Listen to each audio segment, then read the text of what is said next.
मेष लग्न अश्विनी नक्षत्र, यानी कि जब आपका लग्न अश्विनी नक्षत्र में है यानी कि मेष लग्न होगा और मंगल वहां पर विराजमान हो तो मंगल किस प्रकार के फल देते हैं?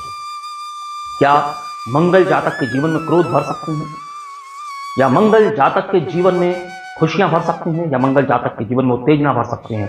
और यदि उस पर एक ग्रह है जिसकी दृष्टि पड़े, अगर उन ग्रह के साथ दृष्टि संबंध बन जाए तो क्या जातक के जीवन में एक्स्ट्रा मैरिटल अफेयर हो सकता है? पूरा वीडियो ध्यान से देखिएगा। शुभं कुरुत्वं कल्याणं आरोग्यं धन संपदा। नमस्कार दोस्तों, एस्ट्रोलॉजिकल मिरेकल के आज के इस वीडियो में मैं राजेश कुमार पुरी, आपका ज्योतिष मित्र, आप सभी का हार्दिक अभिनंदन करता हूं। जैसा कि आप सभी को विदित है कि वर्तमान में हम लग्न अश्विनी नक्षत्र में हो और उसके अंदर विभिन्न ग्रह हों तो किस प्रकार का फल देते हैं, इस पर चर्चा कर रहे हैं। हमने इससे पूर्व सूर्य की और चंद्र की चर्चा की, आप वीडियोस आई बटन में जाकर देख सकते हैं। हमने यह जाना कि सूर्य यदि मेष लग्न अश्विनी नक्षत्र में हो तब किस प्रकार के फल देंगे, चंद्र यदि मेष लग्न अश्विनी नक्षत्र में हो तब किस प्रकार के फल देंगे। आज हम चर्चा करेंगे कि मंगल यदि मेष लग्न अश्विनी नक्षत्र में हो, यानी कि जब लग्न अश्विनी नक्षत्र में हो और मंगल वहां पर अश्विनी नक्षत्र में ही विराजमान हो तब वह किस प्रकार का फल देंगे। लेकिन सबसे पहले इस बात को समझना आवश्यक है कि मंगल गर्म ग्रह है, मंगल अधैर्य है, मंगल जल्दबाजी है और अश्विनी नक्षत्र का स्वामी केतु है। हम कहते हैं कुजवत केतु, यानी कि जो नक्षत्र स्वामी केतु है वह भी मंगल के समान ही फल देने वाले हैं। तो इस दृष्टि से मंगल स्वयं के नक्षत्र में माने जा सकते हैं, यानी कि ऐसे ग्रह के नक्षत्र में मंगल है जो स्वयं मंगल का समान फल देता है और मंगल से 5 गुना बढ़ा कर देता है। तो ऐसे में हम मंगल के कारकत्वों की बढ़ोतरी भी देखेंगे। अश्विनी नक्षत्र से हम हीलर्स की बात करते हैं, उपचारक की बात करते हैं, चिकित्सक की बात करते हैं, सोनार की बात करते हैं, सोनार मतलब जो ज्वेलरी का कार्य करते हो उनकी बात करते हैं, तो हम ट्रैवलिंग की बात करते हैं और मंगल यहां पर बैठ के उसके अंदर उत्तेजना भर देता है, क्योंकि मंगल तेज है और जैसे ही उत्तेजना भरी गई तो आप यह मान के चलिए कि वह नक्षत्र और ज्यादा उत्तेजित हो गया, तो नक्षत्र के जो गुण तत्व प्रकृति है वह और तीव्र हो जाएगी। तो हम यहां चिकित्सक की बात करते हैं, चिकित्सक में हम यहां पर उस व्यक्ति की बात कर लेंगे जो काट छांट करता हो, यानी कि सर्जन, जो ब्लड से रिलेटेड कार्य करने लगे। हम डेंटिस्ट की बात करते हैं, सर्जन की बात करते हैं, क्योंकि यह कुछ ऐसा करते हैं जिसमें किसी व्यक्ति के अंग को काट कर उसका ट्रीटमेंट किया जाता है। तो हम यहां पर इस बात को भी समझ सकते हैं। अब मंगल यदि अश्विनी नक्षत्र में है तो आप देखेंगे जातक सेना में हो सकता है, सेना के क्षेत्र में कार्य कर सकता है, सैनिकों की तरह कार्य कर सकता है। हम यहां पर वर्दी की नौकरी की बात कर सकते हैं, यूनिफॉर्मिटी की बात कर सकते हैं, डॉक्टर्स भी यूनिफॉर्म पहनते हैं, सैनिक भी यूनिफॉर्म पहनते हैं, पुलिस वाले भी यूनिफॉर्म पहनते हैं और ऐसे कई संस्थान होते हैं जहां यूनिफॉर्म चलती है। तो हम यहां मंगल से यूनिफॉर्मिटी की बात कर सकते हैं। अब चूंकि मंगल से हम मैनेजमेंट की बात भी करते हैं और अश्विनी नक्षत्र में जब मंगल जाकर बैठेगा तो जातकों को मैनेजमेंट की ओर भी बढ़ा सकता है। यहां पर जब लग्न में मंगल बैठता है तो चूंकि मेष लग्न का स्वामी मंगल है और लग्नेश का लग्न में होना कहीं ना कहीं जातक के जीवन में अच्छे फल देता है। लेकिन साथ ही साथ अष्टमेश है, तो क्या अष्टमेश के फल यहां पर आपको प्राप्त होंगे? नहीं, यहां पर अष्टम भाव मजबूत हो जाएगा, यानी कि जातक की आयु मजबूत हो जाएगी, क्योंकि मंगल लग्न में बैठकर अष्टम भाव पर दृष्टि भी डालेगा तो अपने ही घर पर दृष्टि डालकर वह उसे और मजबूत कर देगा। तो जातक की आयु लंबी होगी और जातक के जीवन में हम अधैर्यता, क्रोध, चिड़चिड़ापन, जिद्दीपन देख सकते हैं। चाहे मंगल वहां बैठा हो या वहां पर दृष्टि डाल रहा हो, दोनों ही परिस्थितियों में मंगल कहीं ना कहीं जातकों में अधैर्यता, क्रोध, जिद्दीपन उत्पन्न कर देता है।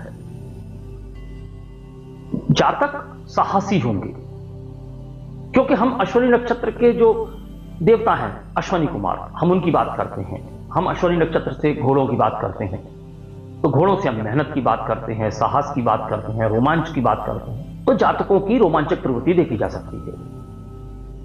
अब हम बात करेंगे कि यदि अन्य ग्रहों की दृष्टियां इस समय पर पड़ रही हो जब मंगल अश्विनी नक्षत्र में लग्न में विराजमान हो, तब जातक के अंदर किस प्रकार के परिवर्तन हो सकते हैं। तो सबसे पहले हम बात करेंगे सूर्य की दृष्टि की।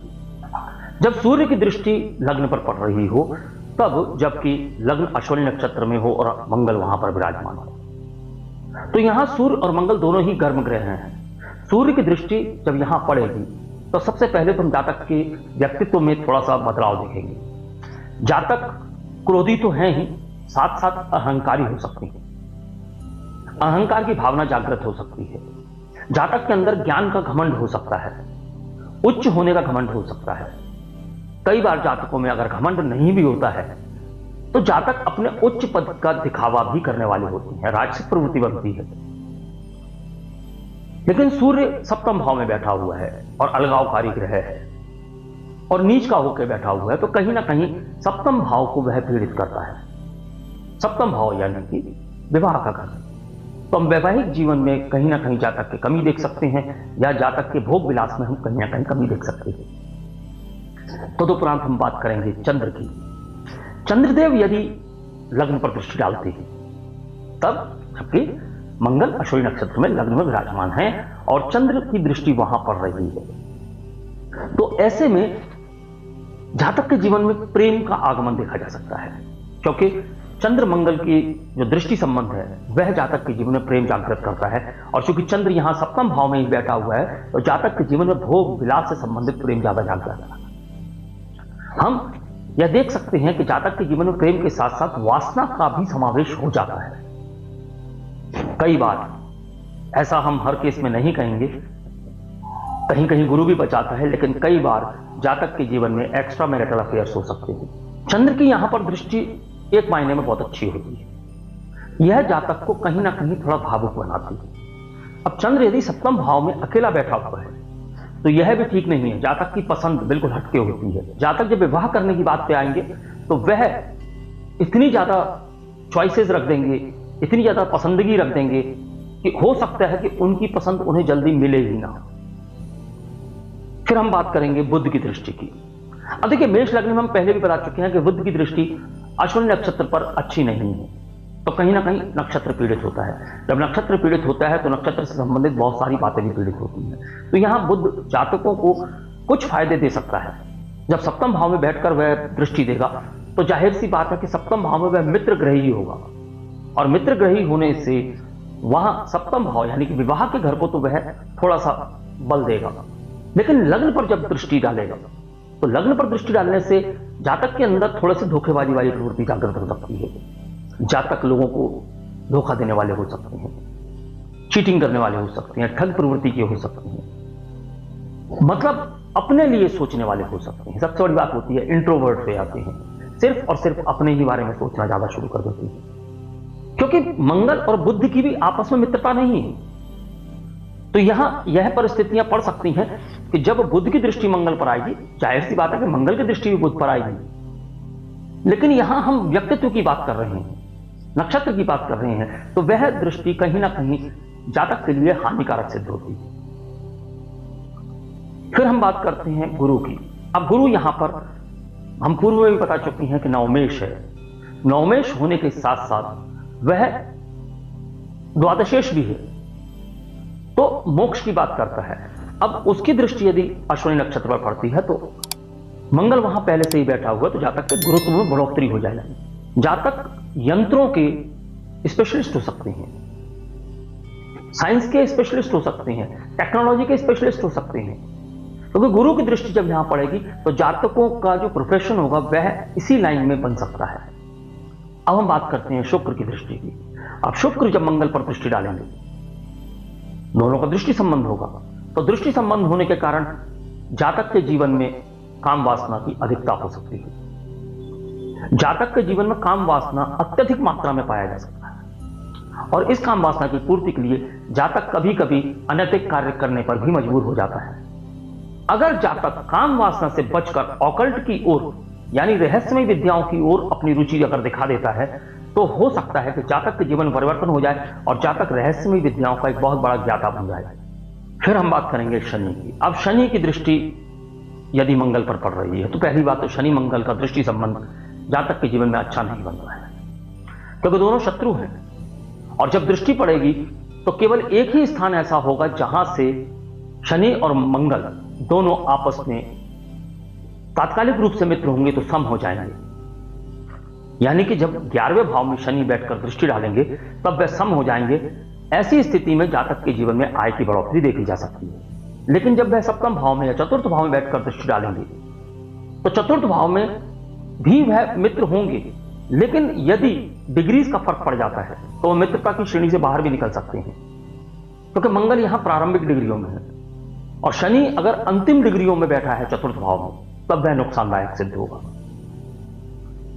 ऐसे में जातक के जीवन में हर चीज में बहुत अधिक विलंब होने की संभावनाएं बन जाती है।